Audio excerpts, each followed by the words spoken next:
Est-ce que vous avez déjà entendu parler de l'effet Dunning-Kruger? Pas forcément. Donc, en fait, derrière ce nom un peu bizarre se cachent deux psychologues américains qui ont étudié un phénomène assez intéressant, qui n'est pas très étonnant, mais qui est assez intéressant. La première phase de ce phénomène, c'est que les personnes qui sont peu compétentes ou incompétentes dans un domaine donné ont tendance à largement surestimer leur capacité dans ce domaine par rapport aux autres. Donc, par exemple, la plupart des gens pensent qu'ils conduisent mieux que la moyenne. Ça, c'est un bon exemple, typiquement. Alors, je ne suis pas très fort en maths, mais il y a un problème quelque part quand même. Il y a une autre face à ce phénomène. C'est que les personnes très compétentes dans un domaine ont tendance à surestimer la compétence des autres dans ce domaine. Et ils ont observé, dans des domaines aussi variés que le sport, la conduite, évidemment, l'orthographe, la grammaire, la capacité de comprendre ou de lire des textes, etc. Ils ont même testé l'humour. Je ne sais pas comment ils ont fait ça, mais ils ont fait des tests d'humour, bon.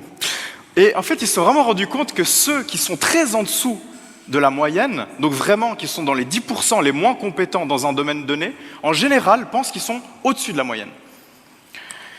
Par contre, ceux qui sont dans les 10% les meilleurs, comme le sujet est devenu tellement facile pour eux, ils ont tendance à surestimer la capacité des autres. Peut-être ça vous est déjà arrivé d'être finalement victime d'une façon ou d'une autre de ce phénomène, ou d'être en présence de quelqu'un qui est victime de ce phénomène.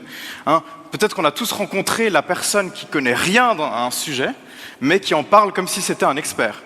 Alors ça, c'est l'effet Dunning-Kruger. Ou bien, peut-être que vous avez eu comme moi ce prof de maths pour qui c'est tellement évident qu'il l'explique d'une façon, moi je comprends rien, mais il n'arrive pas à comprendre que je ne comprenne pas. Il surestime mes capacités en maths.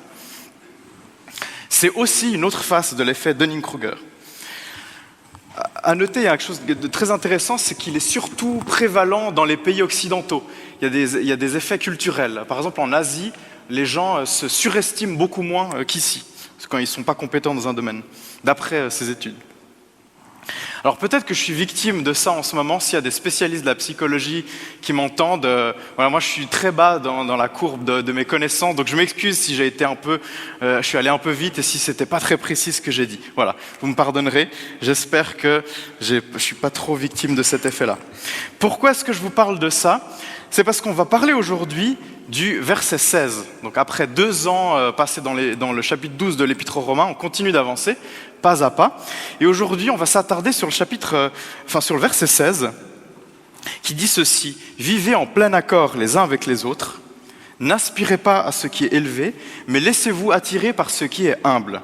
Ne vous prenez pas pour des sages. » Voilà, on voit que Paul, déjà à l'époque, sans avoir pris connaissance, merci, on peut le laisser là, ouais, des études en psycho sur le sujet, savait déjà que peut-être les gens à qui il écrivait avaient tendance à être victimes de l'effet Dunning-Kruger. Donc il leur dit, ne vous prenez pas pour des sages. Souvenez-vous que tout le chapitre 12 de l'Épître aux Romains, c'est un peu comme une photographie. C'est une image que Paul nous donne de la vie d'une communauté quand elle vit de façon concrète, réelle, l'amour du Christ. Si on se pose la question, mais finalement à quoi ça ressemble une communauté, des gens comme ça qui se retrouvent et qui vivent ensemble l'amour du Christ, pas seulement en parole mais en action et en comportement. Si on se pose la question à quoi ça ressemble, il faut relire. Bon, je vous l'ai suffisamment lu pendant 2 ans, mais il faut encore relire le chapitre 12 de l'Épître aux Romains, parce que c'est vraiment là la photographie que Paul nous donne de cette vie en communauté. Et aujourd'hui, dans ce verset, Paul nous parle d'une conséquence de la réalité de l'amour de Dieu dans la communauté, c'est cet accord, cette harmonie entre les membres de cette communauté. Vivez en plein accord les uns avec les autres. Quand j'ai lu ça, ma première idée, ça a été de me dire, Ça veut sans doute dire que Paul veut que tout le monde pense la même chose. C'est ça, être en plein accord. Voilà. Qu'on soit tous d'accord sur un certain contenu, etc. Et ça, c'est important dans la foi, d'être d'accord. Il y a des choses qui sont importantes, qui sont fondamentales, et sur lesquelles nous sommes appelés à être d'accord les uns avec les autres. Mais on peut pas pousser ça trop loin, parce que 2 chapitres plus loin, au chapitre 14, Paul parle justement d'une situation dans laquelle il dit qu'il faut accepter que parfois on ne va pas être d'accord sur tout, et que par amour pour les frères et sœurs, on va des fois renoncer à notre droit et à des choses légitimes pour ne pas les choquer, les offenser, les blesser. Donc dans ce verset-là, je crois qu'il ne parle pas nécessairement, premièrement, d'être d'accord sur un certain contenu ou sur certaines choses précises. Mais c'est plutôt, puisque c'est une photographie d'une vie relationnelle dans l'amour de Dieu, c'est plutôt une question de vivre des relations qui ne sont pas sur le mode de la compétition et de l'orgueil, mais qui sont vécues sur le mode de l'humilité et de la complémentarité. On a tous, je pense, des exemples dans notre parcours, peut-être qu'on a aussi rencontré ça, des exemples de relations qui sont vécues sur un mode de compétition et d'orgueil. Peut-être qu'on connaît la personne qui rajoute, à chaque fois qu'on raconte quelque chose, lui il va raconter quelque chose derrière d'encore plus impressionnant, voilà, pour attirer l'attention. La personne qui ramène tout à elle-même dans la discussion. La personne, quand vous lui parlez, en fait, vous voyez qu'elle ne vous écoute pas, elle attend juste son tour pour parler parce que ce qu'elle va dire, c'est tellement intéressant et profond. La personne qui fait les choses pour être le plus possible mise en avant et pour se donner de l'importance. Alors peut-être que ma femme vous dirait que souvent cette personne c'est moi. Peut-être qu'elle a raison, parfois. Le poison dans les relations, le poison qui s'insinue dans la compétition, la compétition relationnelle, a sa source dans l'orgueil. Et c'est bien ça dont il est question aussi dans ce verset. Et c'est un verset finalement qui nous donne comme un antidote ou des antidotes face à cet orgueil qui vient pourrir les relations et qui vient les amener sur un mode qui ne témoigne pas des relations dans l'Église telle que Christ la voit. Alors c'est un peu gênant de parler de l'orgueil dans ce contexte parce que finalement je me suis dit mais en Suisse on met beaucoup en avant d'une façon ou d'une autre notre humilité. En tout cas par rapport à d'autres, par rapport à certains voisins, etc. J'ai même plusieurs fois entendu, la dernière fois c'était il n'y a pas très longtemps, cette phrase qui dit « mais finalement en Suisse on est quand même très humble ». Alors c'est assez paradoxal finalement de mettre en avant son humilité. Moi ça me fait penser toujours, c'est un verset qui m'a toujours fait rire depuis que je suis enfant. C'est ce verset dans le livre des Nombres. Peut-être que vous le connaissez. On attribue traditionnellement l'écriture du livre des Nombres à Moïse. Donc il faut imaginer Moïse écrit, et là c'est marqué à un moment dans le chapitre 12 du livre des Nombres, Moïse était un homme très humble, le plus humble que la terre ait jamais porté.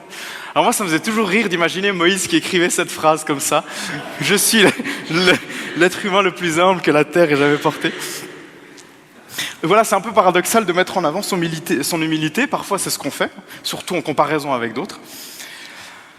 Alors c'est vrai qu'en Suisse, on peut sembler parfois moins arrogant par comparaison avec d'autres, mais dire qu'on ne serait pas orgueilleux, peut-être que c'est une mécompréhension de ce que c'est l'orgueil et de ce que c'est l'humilité. Parce qu'il se trouve que l'orgueil, c'est pas seulement l'arrogance. L'arrogance, finalement, c'est aussi une manifestation de l'orgueil. Le fait de prendre l'attention sur soi, le fait de se vanter, le fait d'attirer la lumière à soi, etc. Ça, on aime bien ça, on trouve ça chou jusqu'à un certain âge, vous avez remarqué, on l'accepte volontiers chez les enfants, mais à partir d'un certain âge, ça devient relativement insupportable, et on ne le supporte plus. Ça, c'est une manifestation de l'orgueil, et parfois on pense que c'est que ça. Pourtant, on peut être orgueilleux en étant discret, on peut être orgueilleux en étant quelqu'un d'effacé. On peut être orgueilleux en étant quelqu'un qui n'aime pas trop être mis en avant et placé sur le devant de la scène. L'orgueil, d'une façon ou d'une autre, c'est rien d'autre que le fait de prendre la place qui est à Dieu et de nous y mettre, tout simplement. Ça veut dire qu'au lieu d'avoir une vie centrée autour de Dieu, avec les regards fixés sur lui, on a une vie centrée sur nous, avec les regards fixés sur nous. On peut beaucoup penser à soi, être très préoccupé par soi-même, être le centre de sa propre attention, penser que notre opinion est finalement l'échelle de la vérité absolue pour tout, juger les autres en étant discret, en étant effacé, en étant relativement modeste d'apparence, n'est-ce pas? Le piège subtil même, c'est, je crois qu'on peut même être orgueilleux en ayant une mauvaise estime de soi. On peut être très centré sur soi-même quelque part tout en se dénigrant. L'antidote qui nous est proposé ici prend plusieurs formes, l'antidote à l'orgueil qui pourrit les relations. Et la première chose qui nous est dite, elle n'est pas forcément explicitée dans ce verset, mais elle revient beaucoup dans le chapitre 12 de l'Épître aux Romains et elle sous-tend tout le chapitre. Comment faire pour prendre cet antidote face à l'orgueil qui vient parfois dans nos cœurs et dans nos relations? La première chose, la première piste que j'aimerais vous laisser, c'est de reconnaître la grâce de Dieu chez les autres. Souvenez-vous que tout le chapitre 12 commence par une liste de dons différents, divers, qui sont donnés au corps, à l'Église, et qui sont en complémentarité les uns avec les autres. Et tous ces dons, c'est les dons de la grâce. Entre nous, il y a une complémentarité de dons, il y a une complémentarité de grâce, il n'y a pas une compétition. Qu'est-ce que ça veut dire concrètement? Ça veut dire que quand nous nous retrouvons, quand nous nous parlons, quand nous sommes en relation les uns avec les autres, essayons de faire cet exercice constamment. Pas seulement avec certaines personnes, mais avec tous nos frères et sœurs. Posons-nous la question, mais quelle est la grâce qu'il ou elle a reçue? Qu'est-ce qu'il ou elle m'apprend, me témoigne, me montre de qui est Dieu? Concrètement, faisons-le, posons-nous la question. Qu'est-ce que cette personne m'apprend, me témoigne du caractère, des attributs de Dieu? Reconnaître la grâce chez les autres, parce qu'ils ont des choses que je n'ai pas. Je me souviens, il n'y a pas très longtemps, je discutais encore avec un jeune, et je voyais, on discutait de choses et d'autres, et je voyais qu'il était un petit peu impressionné, parce qu'il avait l'impression que je connaissais la Bible un peu plus que lui.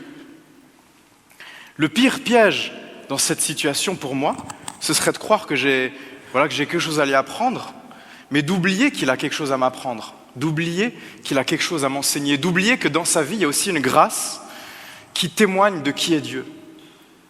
Et c'est moi, en fait, qui étais impressionné par ce jeune, par son esprit de service, qui me montrait une facette de l'amour du Christ. Et j'ai été enseigné par lui. On peut être enseigné par des gens qui ont moins de connaissances que nous, dans beaucoup de domaines. Et je me réjouis d'être enseigné par des gens qui ont moins de connaissances que moi. Se poser la question avec chaque frère ou sœur, qu'est-ce qu'il ou elle m'apprend, me témoigne de Dieu? Quelle est la grâce qu'il a reçue? Le deuxième antidote qui nous est proposé, et là on l'a dans le verset, c'est se laisser attirer par les choses ou par les personnes qui sont humbles. Alors c'est intéressant parce que dans le texte grec, il n'y a aucun moyen de savoir si Paul parle « laissez-vous attirer par les choses humbles » ou par les personnes humbles. Ça peut être l'un ou l'autre. Prenons les deux. Humble, ici, ça veut dire quelque chose de basse condition, quelque chose qui est peu honoré, quelque chose qui est considéré comme peu honorable. Laissez-vous attirer par les choses qui sont parfois considérées comme de basse condition. On était dans la voiture avant avec Michel, on redescendait des monts de Corsier, il me disait les choses terrestres. J'ai lu un texte extraordinaire de Martin Luther qui raconte comment le fait de changer les langes d'un bébé, en fait, peut être vécu à la gloire de Dieu et doit être vécu comme un privilège extraordinaire. Alors ça demande une sacrée sanctification de le voir comme ça, je pense. Mais voilà, je ne sais pas quelle expérience il avait de ça, soit en passant. Mais en tout cas, il a écrit un très beau texte là-dessus. Est-ce qu'il y a des choses, des tâches qui nous semblent trop basses pour nous? Paul nous dit, laissez-vous attirer par ces choses. Il ne dit pas simplement, faites-les en rechignant et en grognant que vous êtes le seul à... Non, il dit, laissez-vous attirer par ces choses. Est-ce qu'il y a des personnes qui sont considérés comme peu honorables, qui sont considérés comme étant en bas, qui sont considérés comme étant trop différentes, de mauvaises conditions, etc. Est-ce qu'il y a des personnes qui ne sont pas assez bien pour nous? Paul nous dit, laissez-vous attirer vers ces personnes. Laissez-vous attirer vers ces personnes. Alors concrètement, pour nous, s'il y a des choses, s'il y a des personnes, on se rend compte, on se dit mais elles ne sont pas assez bien pour nous. Allons d'autant plus vers elles, ça fera du bien à notre orgueil. Le troisième antidote et le dernier que j'aimerais vous laisser par rapport à ça, et qui aussi sous-tend tout le chapitre, c'est de ne pas tomber dans une fausse humilité. L'humilité, dans la relation, c'est aussi de reconnaître ce que l'on a. Voilà pourquoi tout le chapitre nous parle justement de ces dons qui ont été distribués, qui ont été donnés au corps. Mais reconnaître ce que l'on a, c'est, dans la perspective biblique, reconnaître qu'on l'a reçu. Et c'est ça la différence. 1 Corinthiens 4, 7 dit « Qu'est-ce qui te distingue? Qu'as-tu que tu n'aies reçu? Et si tu l'as reçu, pourquoi est-ce que tu te glorifies comme si tu ne l'avais pas reçu ?» Paul ne dit pas « Vous n'avez rien reçu, vous ne savez rien faire, vous êtes bon à rien, vous n'avez aucun don. » C'est pas ça l'humilité. Mais il dit simplement « Ce que tu as reçu, enfin ce que tu l'as reçu. Alors pourquoi est-ce que tu te glorifies? Tu l'as reçu. » Et c'est intéressant de dire ça aujourd'hui parce que dans notre culture de performance, de travail et de mérite, ce verset, on peut peut-être l'entendre comme ça, mais est-ce qu'on y croit vraiment? Concrètement, qu'est-ce que ça change? De s'entendre dire, nous qui fonctionnons dans un système où nous méritons, où nous gagnons, où nous travaillons, où nous sommes responsables, où nous accomplissons des choses, que finalement, en Dieu, tout ce qu'on a, on l'a reçu. Tout dans la vie chrétienne est un cadeau et pas un dû. Le pardon, le salut, l'adoption, la présence de Dieu, l'Église, les relations, le Saint-Esprit, tout est donné. Et c'est vraiment la perspective aussi de ce chapitre 12 de l'Épître aux Romains. Puisqu'il nous a été donné, nous ne pouvons pas nous considérer comme supérieurs. Nous ne pouvons pas regarder les autres de haut. Parce que nous savons que même si nous avons reçu quelque chose, justement, nous les avons reçus.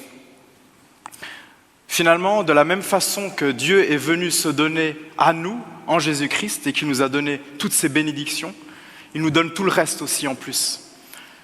Alors accueillons tout ce que nous avons comme des cadeaux que Dieu nous donne. Et j'aimerais finir en disant que, en vivant tout ça entre nous, on fait un peu d'une pierre deux coups. Parce que si on arrivait à vivre ça, non seulement nous serions un témoignage les uns pour les autres d'une communauté qui vit l'amour de Dieu, mais je crois que nous serions aussi un témoignage pour le monde qui nous regarde. Parce que le monde est très attentif à ce que nous faisons et ce que nous ne faisons pas, à ce que nous disons, ce que nous ne disons pas. La vraie humilité, le vrai service, c'est quelque chose de très rare. Si nous arrivons à nous laisser transformer, à nous laisser renouveler par le Saint-Esprit en tant que communauté dans nos relations, ce sera aussi un témoignage puissant d'évangélisation pour un monde qui est attentif à ce que nous vivons. Alors ma prière, c'est que pour nous en tant que communauté, et aussi pour tous ceux qui nous entourent et qui nous regardent de loin, parfois avec circonspection, parfois avec méfiance, parfois avec intérêt, que nous puissions être des témoignages les uns pour les autres et pour le monde, d'une humilité différente dans les relations. Amen. Je vous invite à la prière. Oui, Seigneur notre Dieu, merci parce que tu nous as tout donné et tu nous donnes. Rappelle-nous cette perspective, Seigneur, quand nous entrons en relation les uns avec les autres et avec le monde vers lequel tu nous envoies. Appelle-nous, Seigneur, à cette humilité véritable, authentique, à ce service mutuel et à suivre en actes et en paroles ce Seigneur qui, dans ses derniers moments avec ses disciples, a décidé de leur laver les pieds. Lui qui est notre exemple et qui nous transforme, qu'il nous donne aussi de pouvoir marcher à sa suite comme lui a marché. Dans le nom du Christ. Amen.